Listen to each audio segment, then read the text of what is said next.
राष्ट्रीय समाचार भारत के दर्शकों, हम आज बात कर रहे हैं गुरु पूर्णिमा के बारे में। हर व्यक्ति के जीवन में गुरु का क्या महत्व होता है।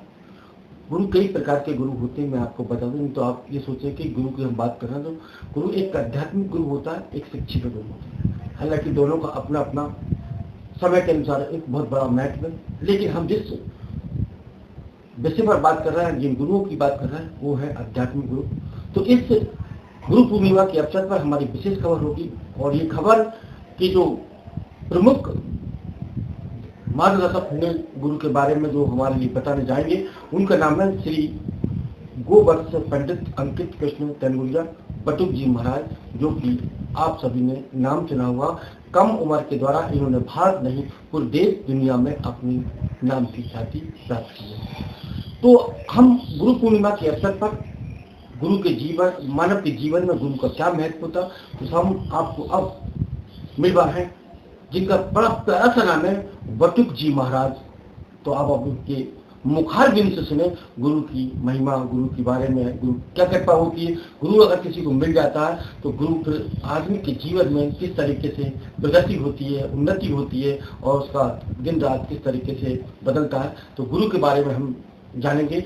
बड़ा सा प्यारा नाम, पुनः मैं एक बार कहूँगा, बड़ा प्यारा नाम बटुक जी महाराज जी। सबसे पहले तो अपना परिचय गुरु जी। दास का परिचय गोवत्स पंडित अंकित कृष्ण तेनगुरिया, संपूर्ण समाज में दास को लोग बटुक जी के नाम से। गुरु जी, देखा जाता कि सबसे पहले तो ये बताते कि इस बार गुरु पूर्णिमा है, कब है, क्या महत्व है, कौन से नक्षत्रों में है, थोड़ा सा कब आ रही है, थोड़ा सा बताएं। इस वर्ष गुरु पूर्णिमा का पावन पर्व 29 जुलाई दिन बुधवार को पड़ रहा है। हमारे यहाँ आषाढ़ शुक्ल पूर्णिमा को गुरु पूर्णिमा के नाम से जाना जाता है। सनातन वैदिक हिंदू धर्म में प्रति मास में पूर्णिमा आती है, उसमें विशिष्ट पूर्णिमा है गुरु पूर्णिमा। और गुरु पूर्णिमा गा यानी अंधकार, रू यानी प्रकाश, जो अंधकार से प्रकाश की ओर ले जाए उसको गुरु कहते हैं। और पूर्णिमा अर्थात जो पूर्ण माह है, वही हमारे जीवन में गुरु पूर्णिमा है। तो ये बताया कि बटुक जी बताते हैं कि अंधकार से उजाले की तरफ ले जाने वाली गुरु होती है। हम इसमें एक संशय और हमारे बीच में एक वर्तमान में देखा जाता है कि शिक्षा के क्षेत्र में जो गुरुजन हमारे, हम उनको भी प्रणाम करते हैं, उनको भी नमन करते हैं, लेकिन भव सागर पार करने वाले संसारिक गुरु की बात कर रहे हैं हम, भव सागर की जो पार करने वाले गुरु की बात करते हैं। तो इनमें थोड़ा सा गुरु जी से हम बात करेंगे, अध्यात्मिक गुरु, शिक्षा गुरु। वर्तमान में क्योंकि जिस तरह की शिक्षा का अध्ययन होता है, उस समय गुरु हमारे हर क्लास में गुरु बदलते हैं, तो उनके बारे में थोड़ा सा महत्व बताएं, ताकि लोगों के मन में ये भ्रांति और दूर हो जाए। हमारे यहाँ गुरु परंपरा में दो प्रकार से मान्यता है। हमारे वैदिक हिंदू धर्म के साहित्यों में एक शिक्षा गुरु है, एक दीक्षा गुरु है। शिक्षा जीवन में किसी के द्वारा भी प्राप्त की जा सकती है। भगवान दत्तात्रेय ने अपने जीवन में 24 गुरु बनाए, उन्होंने प्रत्येक मनुष्य से शिक्षा दी। इसी प्रकार हम अपने अध्ययन काल में जिनसे शिक्षा ले रहे हैं वो हमारे शिक्षा गुरु हैं। और दीक्षा गुरु का हमारे जीवन में महत्व है। संसार के जितने संबंध हैं वो केवल इस लोक के, केवल हमारे दीक्षा गुरु का ही संबंध है जो लोक से लेकर परलोक तक है। परंतु वर्तमान की व्यवस्था में लोग केवल गुरु के बाह्य आकृति को देखकर उनका चयन कर लेते हैं, पर चूंकि गुरु की अध्यात्मता की पुष्टता जितनी होगी उतना ही उसका अध्यात्म पुष्ट होगा। गुरु जी आज देखा जाता है कि अध्यात्म गुरु बना रहे हैं या शिक्षा का गुरु बना, लेकिन गुरु जी आज देखा जाता कि आर्थिक दृष्टि के हिसाब से गुरु बनाना ये कहाँ का उचित है। हमारे यहाँ आर्थिक दृष्टि देखकर गुरु नहीं बना जा सकता। हमारे यहाँ गुरु की आर्थिक संपन्नता महत्ववान नहीं है, उनकी आध्यात्मिक संपन्नता का। वो अपने अध्यात्म में कितने पुष्ट हुए। ऐसे ऐसे महापुरुष भारत की भूमि पर हुए। परम पूज्य प्रातः स्मरणीय धर्म सम्राट स्वामी रामानंद, जो अपने तन पर केवल एक लंगोट पहनते थे, और कोई कहता था आपके पास संग्रह परिग्रह करने कुछ नहीं है, तो वो कहते थे अंटी में पैसा नहीं और मांगत में सब चाय, तो पीछे पीछे हरी तरह कहीं भूखो ना सो जाए। तो इनकी आध्यात्मिक संपन्नता है। ऐसे सदगुरु के प्रति जीव को अपना श्रद्धा सुमन अर्पित करना चाहिए। नहीं तो अगर गुरु केवल दाम देखकर गुरु से संबंध बनाएंगे, तो हमारे यहाँ एक कहावत कही जाती है कि स्वर्ग जाओ चाहे नरक जाओ, तुम हमें लिफाफा दे। वर्तमान की जो व्यवस्था है, गुरु की आध्यात्मिक संपन्नता नहीं देखी जा रही। श्री महाप्रभु वल्लभाचार्य जी बरसाना की परिक्रमा लगा रहे थे, उनके हजारों शिष्य उनके साथ थे, तो एक अजगर पड़ा था। उस अजगर को हजारों चींटियां उसका रक्तपान कर रही, तो स्वामी जी उसकी ओर एक तक देख नहीं लगे। शिष्यों ने पूछा, गुरुदेव ये क्या है? तो कहते हैं ये पूर्व जन्म में एक महान गुरु थे, इन्होंने केवल अपने शिष्यों का धन खाया है, उनके कल्याण की बात नहीं करी। तो इस जन्म में ये गुरु जी अजगर बने और चींटियों के रूप में शिष्य आकर गुरु जी का रक्त पिया। इसलिए गुरु का भी कर्तव्य है कि उन्हें सदैव अपने शिष्य के लोक और परलोक के कल्याण का मार्ग प्रशस्त करना चाहिए और उसके पूर्व स्वयं की अध्यात्म की पुष्टता। देखिए जरा गुरु जी, आज देखो बड़ी बात आ रही सामने करके कि हर कदम पर गुरु बदल देते हैं। तो क्या ये उचित है कि देखा जाता है कि जैसे इन वाले गुरुजी ने हमारा काम नहीं करा, या इन वाले गुरुजी से हमारी प्रगति नहीं हुई है, या इन वाले गुरुजी से हमारा आशीर्वाद से मकान नहीं बना है, बच्चे की शादी नहीं पड़े, तो गुरु बदलने का भी एक देखा जा रहा है आजकल। हमारे यहाँ शास्त्रों में कहा है दीक्षा गुरु केवल एक ही बार दीक्षा देता। मनुष्य के जीवन में जन्म से लेकर मृत्यु तक गुरुदेव भगवान शरीर रूप में हो अथवा भगवत धाम विराज गए हो, वो देह तो नश्वर है, आज है कल नहीं है, पर मंत्र तो अमर है। तो गुरुदेव ने जो मंत्र दिया है, मानक में गोस्वामी जी ने कहा मंत्र जाप मम दृढ़ विश्वास। मंत्र के प्रति, गुरु के मंत्र के प्रति दृढ़ विश्वास हो और कैसी भी परिस्थिति आ जाए आपकी अपने गुरु चरणों से निष्ठा डगना नहीं। क्यों? सबरी को सदगुरुदेव भगवान मतंग ऋषि ने कहा था कि सबरी, संसार चलकर राम दर्शन को जाता है, पर तेरे गुरु का आशीर्वाद है राम चलकर तुझे दर्शन देंगे। 10,000 वर्ष तक सबरी ने प्रतीक्षा करी। बड़े बड़े ऋषियों ने कहा सबरी राम नहीं आएंगे, नेत्रों की ज्योति कम हो गई। तो सबरी ने कहा था मुझे संसार पर भरोसा नहीं है, मुझे अपने गुरु के वचनों पर भरोसा है। मेरे गुरुदेव ने कहा था कि जीवन की अंतिम श्वास तक भी भगवान आएंगे। तो सबरी ने गुरु के वचनों पर विश्वास किया और उन वचनों के आधार पर प्रतीक्षा करी। तो भगवान और गुरु की कृपा का अनुभव प्रतिज्ञा से ज्यादा प्रतीक्षा से प्राप्त होता है। और आज लोगों को प्रतीक्षा नहीं है, धैर्य धारण करिए, अवश्य गुरु की कृपा से जिसे पानी निकले वो मिले। एक बड़ा सवाल है गुरु जी, देखा जाता है कि आज गुरु भी अपने मार्ग से भटक रहे हैं, जहाँ देखा जाता है कि शिष्यों के साथ शिष्याओं के साथ कुछ ऐसे अनैतिक कार्य करते हैं। तो उसके बारे में हम गुरु की जो सम्मान खो रहे हैं उसके बारे में थोड़ा समझ। हमारे यहाँ समाज को जागृत करने वाला एक बहुत बड़ा समाज है जिसका नाम है श्रोता। श्रोता के लिए 84 लाख योनियों में मनुष्य को ही केवल बुद्धि प्राप्त, अन्यत्र किसी योनि के जीव को बुद्धि प्राप्त नहीं है।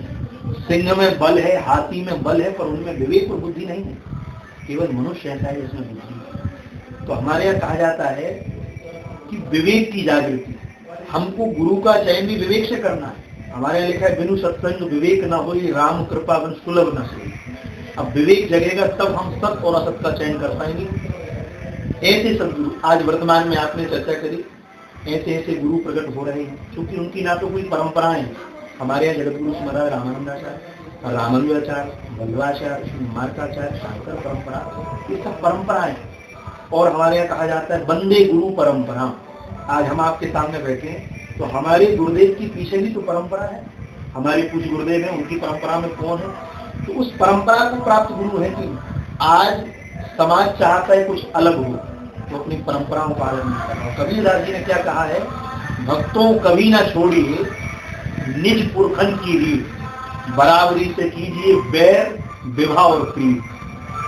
बैर भी करना है तो बराबर वाले में करो, विवाह करना है, प्रीति करना है। तो वर्तमान में इस प्रकार के जो भेद धारण करके विचरण कर रहे हैं, इससे समाज की हानि हो रही है। इसलिए आज के समाज को सतर्क होकर बहुत विचार अब जैसे कि आपने बताया कि उनकी जुलाई को शुरू है तो उनके शिष्यों को दीक्षा लेनी है, तो हमें किस तरीके से दीक्षा लेना है, किस तरीके का सावधानी रखनी चाहिए, किस तरीके से चयन करेंगे, भी थोड़ा सा एक वर्ग की बात होती है। निश्चित तौर पर गुरु पूर्णिमा गुरु के प्रति अपनी कृतज्ञता व्यक्त करने का हमारे यहाँ भगवान के 24 अवतारों में अवतार है भगवान व्यास, जिनका नाम था श्री कृष्ण द्वैपायन। उन्होंने समाज के कल्याण के 4 वेदों को प्रकट किया तो नाम पड़ गया वेद। पर फिर भी समाज के कल्याण की भावना उनके अंदर थी तो 4 वेदों को पुराणों में परिवर्तित किया तो नाम पड़ गया वेद व्यास। उन्हीं भगवान वेद व्यास की उपासना का पर्व है गुरु पूर्णिमा। उस दिन सदपात्र वैदिक हिंदू संस्कृति के उपासक को अपने आचार्य भगवान व्यास की पूजन करना चाहिए। फिर जिनके प्रति उनकी श्रद्धा है उन गुरुओं के चरणों में जाकर अपने श्रद्धा सुमन अर्पित करना चाहिए, जिनको दीक्षा ग्रहण करना है। क्योंकि तन किसी के प्रति आकर्षित है तो अभी हमारा चयन ठीक नहीं है, हमारी आत्म तत्व, हमारा मन किसी के प्रति स्वतः जा रहा है। भगवान श्री कृष्ण ने गोपियों से पूछा कि मेरे प्रति इतना आकर्षण क्यों है? तो गोपियों ने कहा था कि तन आपसे आकर्षित नहीं है, कि मनो और आत्मा आपके प्रति आकर्षित है। वृंदावन से मथुरा दूर नहीं है, हम दिन में 4 बार हो के आ सकते हैं, पर जिसके प्रति प्रीति है उसके लिए अंतर से समर्पण है। तो सदगुरु कौन है? जिसके प्रति अंतर से समर्पण हो जाए, तन प्रणाम करे ना करे, हृदय के भाव उसको प्रणाम कर ले, और उसमें भी सावधानियां, हमारा खान पान पवित्र हो, हमारा आचरण पवित्र हो, हमारे कंठ में तुलसी अथवा रुद्राक्ष हो, और विधि पूर्वक हम 24 घंटे में गुरु मंत्र का जप कर पाए, 1 संवत्सर में गुरु का दर्शन कर पाए, इन नियमों का पालन करके गुरु दीक्षा ग्रहण करें। देखो बड़ा सवाल है गुरु जी, देखा जाता है कि कुछ नादानी की बात करने या जानबूझ की बात करने या उनको गुरु की दीक्षा नहीं मिल पाती, तो वो परम पिता परमात्मा को भी, जैसे कोई शिव जी को गुरु बना लेता, कोई रामचंद्र जी गुरु बना लेता, कोई किसी गुरु बना, तो क्या ये भगवान को गुरु बनाना क्या आध्यात्मिक में ठीक है या गलत है? लोग अपने भावानुसार भगवान को गुरु मान लेते, परंतु भगवान ने मानस में स्वयं कहा है कि गुरु बिन भवनिधि तरह ही न कोई, जो विरंची शंकर सम होई। गोस्वामी जी कह रहे हैं गुरु के बिना तो कल्याण शंकर जी का नहीं होगा। शंकर जी भी गुरु का चयन करते हैं। भगवान 24 अवतार लेकर आए, मर्यादा पुरुषोत्तम शील संपन्न भगवान श्री राघवेंद्र सरकार, उन्होंने भी श्री गुरुदेव भगवान वशिष्ठ के चरणों में बैठकर वेद वेदांत का स्वाध्याय किया। इसलिए मानस में गोस्वामी जी ने लिखा, गुरु ग्रह गए पढ़ न रघुराई, अल्पकाल विद्या सिपाही। श्री कृष्ण अवतार लेकर आए, श्री कृष्ण ने सांदीपनि गुरु के चरणों में रहकर अपने जीवन को तपाया। तो भगवान को गुरु मानना ये भाव की दृष्टि से तो ठीक है, और शास्त्र आज्ञा करता है, तो शास्त्र की दृष्टि से हमको किसी सद्पात्र महापुरुष को गुरु रूप में स्वीकार करना चाहिए, और उनकी आज्ञा अनुसार फिर हमें अपने अध्यात्म के मार्ग को पुष्ट करना चाहिए। चलिए गुरु जी, अब मैं 29 जुलाई को बड़ा सौभाग्य दिन है कि यहाँ गुरु दीक्षा लेना चाहिए, उनकी पूजा करना चाहिए। तो अब हम जो नए गुरु बना रहे हैं, तो उनके लिए हम किस तरीके से मार्गदर्शन करें, किस तरीके से हम उनको सजेस्ट करें, ताकि वो अपना सही चयन करें और अपने जीवन को और अपने परिवार को संसार सागर पार करते हुए भव सागर को भी पार करें, तो गुरु पुण्य कर सकें। ये विशेष आखिरी सवाल मेरा आपसे। समस्त श्रद्धालु भक्तों के विचार करना है कि जिनके प्रति उनका समर्पण है, अगर जिसके प्रति एक बार समर्पित हो गए तो उनके प्रति पूर्ण श्रद्धा रखिए। संसार की लौकिक दृष्टि में कोई कुछ नहीं करे। हमारे पूज्य महाराज श्री कहते हैं, जिसने निंदा और नींद को जीत लिया उसको अपने जीवन में सफल होने से तो लोग क्या कहेंगे, हमको लोग को नहीं देखना, हमारा समर्पण पूर्ण हो। उनके द्वारा जो नियम उनकी परंपरा से हमको बताए हैं उनका विधिपूर्वक पालन हो, तो निश्चित उन गुरुदेव की कृपा का प्रभाव हमारे जीवन में। चलिए गुरु जी, अब को आखिरी सवाल नहीं था, ये आखिरी सवाल मतलब था मेरा। अब आपका सवाल आपसे करूंगा कि आपके जीवन में गुरु मिले थे, कैसे मिले थे, और आपके गुरु कौन है? निश्चित इस संसार सागर में बिना गुरुदेव की कृपा के किसी का भी कल्याण, उन्हीं में से एक ये दास भी आपके सम्मुख विराजा है। हमारी जन्मभूमि विदिशा से लगभग 40 किलोमीटर गुलाबगंज के पास चित्राय नाम का छोटा सा। बाल्यावस्था से मेरे पूज्य पितामह कैलाशवासी श्री वंशीराज तैनपुरिया, पूज्यपाद प्रातस्मरणीय संत श्री कमल किशोर जी नाम, उनके प्रति उनकी अगाध निष्ठा थी, उनको सुनते थे तो दास के हृदय में भी भाव होता था कि हमें भी उनका कभी दर्शन हो, उनके वचनामृत का लाभ मिले। योग बना, दास विदिशा अध्ययन के लिए आया तो पूज्य श्री महाराज श्री 2006 में दूसरी बार विदिशा बनाया। तो विद्यार्थी जीवन था, कोई उस समय कथा इत्यादि में जाने के लिए प्रतिबंध ये थे कि भाई पढ़ाई पहले जरूरी, और फिर भी भगवान की ऐसी कृपा हुई कि उनके चरणारविंद का आश्रय मिला, और 2006 से जब उनके श्री चरण मिले, उनकी कृपा करुणा से आज तक दास उनने आज्ञा करी। फिर हम 2008 से तक श्रीधाम वृंदावन में परम पूज्य प्रातः स्मरणीय सदगुरुदेव अग्र मलुक पीठाधीश्वर स्वामी श्री राजेंद्र दास देवाचार्य जी महाराज की शरण में रहा।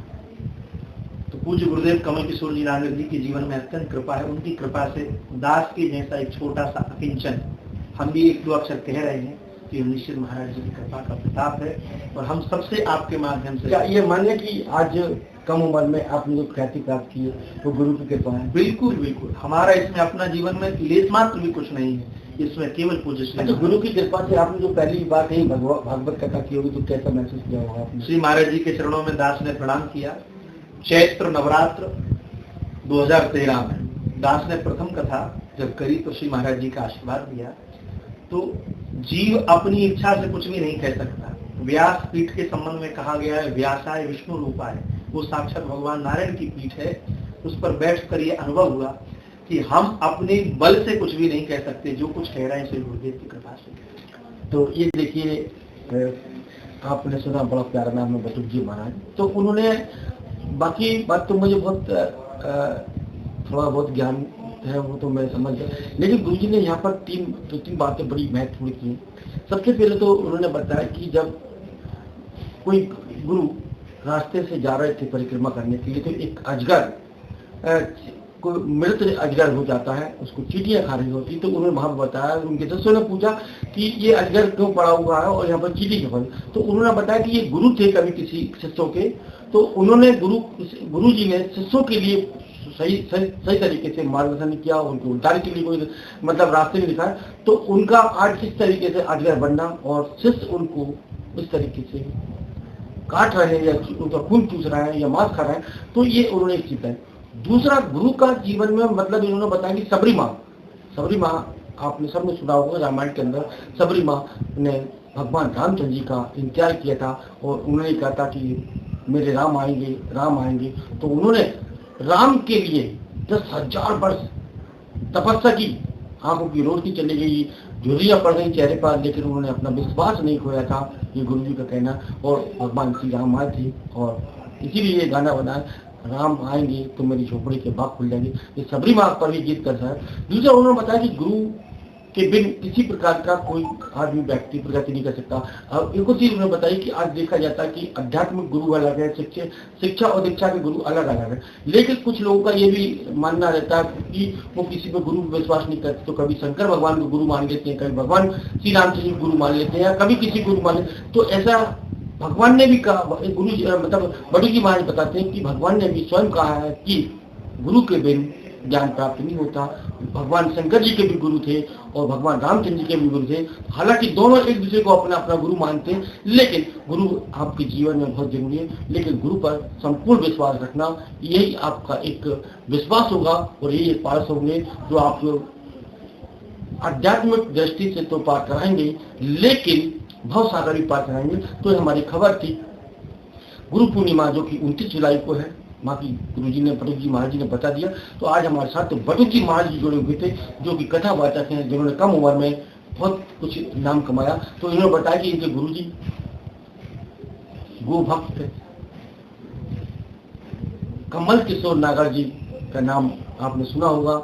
आज उनका नाम पूरी दुनिया में बड़े आदर के साथ लिया जाता, क्योंकि उनके पास आज भी हजारों की संख्या में गौ माता की सेवा करते हैं। तो ऐसे गुरुओं को जो आज हमारे देश के अंदर, पूरे विदेशों में भी हम अगर बात करते हैं कि आज हमारा भारत देश किस दिशा में जा रहा, तो हम सभी गुरुओं को, जो गुरु हैं उन सभी गुरुओं को गुरु पूर्णिमा के अवसर पर और आज हमारी खबर के माध्यम से, हम हमारे चैनल के माध्यम से भी हम सभी गुरुजनों को नमन करते हैं। और आज की युवा पीढ़ी से आह्वान करते हैं, निवेदन करते हैं, प्रार्थना करते हैं कि वो सही दिशा में जाए, सही गुरु का मार्गदर्शन लें और अपनी जीवन, अपना परिवार का जीवन या अपने देश या विदेश, पूरी दुनिया का नाम रोशन करें। ये हमारी खबर थी।